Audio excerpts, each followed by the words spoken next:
शेळ्यांना वैरण टाकायची वेळ झालेली आहे. दुपारच्या वेळेस अशा प्रकारचे आम्ही गवत टाकतोय.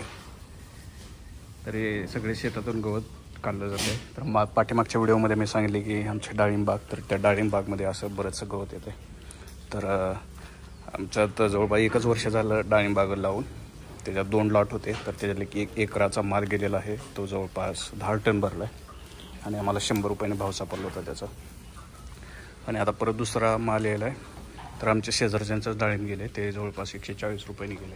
तर सध्या गणपती यायला लागल्यामुळे खूपच डाळिंबाचे भाव पण वाढत आहे.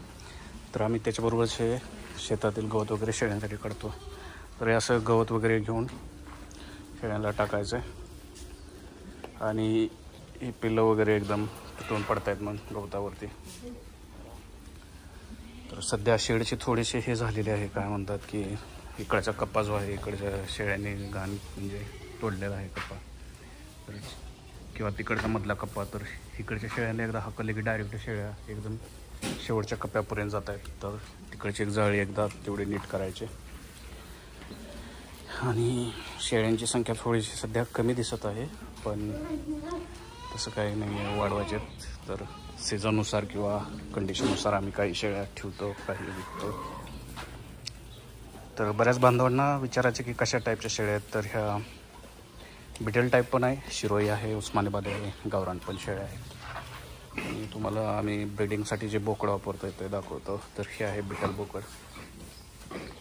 तुम्ही शेडमध्ये असं बोकडे ठेवा, कारण ह्याचं कान जर बैल जर एवढं लांब असते, ह्याला मार्केटमध्ये खूप डिमांड राहते, कारण याचं वजन वगैरे खूप जास्त असतं. तर तुम्ही पण तुमच्याकडे अशा प्रकारचे आणा, किंवा क्रॉस जरी केलं शेळ्या तरी चालतं या बोकडापासून. कारण 6 महिन्यात किंवा 4च महिन्यात तुम्हाला 20 ते 25 किलोचे ह्या पिल्लांचं बोकडाच्या पिल्लांचं वगैरे वजन भरतं. तर मंडळी, आम्ही व्हिडिओ बनवण्यासाठी खूप एफर्ट्स घेतो, टाईम द्यावा लागतो. तर बरेच जण व्हिडिओला लाईक करत नाहीत किंवा पहिले असलेले व्हिडिओ बघत नाहीत, त्यामुळे व्हिडिओला जास्त हे होत नाही आणि चॅनल काय मॉनिटाईज होईना झाला आहे. तर कृपा करून तुम्ही तेवढा रिस्पॉन्स द्या, चांगला कमेंट करा, लाईक करा. आणि तुमच्या काही क्वेश्चन्स असतील किंवा तुम्ही शेळ्या कधी विकताय, तुमच्याकडे कुठल्या टाईपच्या शेळ्या आहेत, तुम्ही शेडचं वगैरे नियोजन कसं केलं आहे, ह्याची सगळी असणारी माहिती वगैरे आम्हाला देत राहा. तर चला.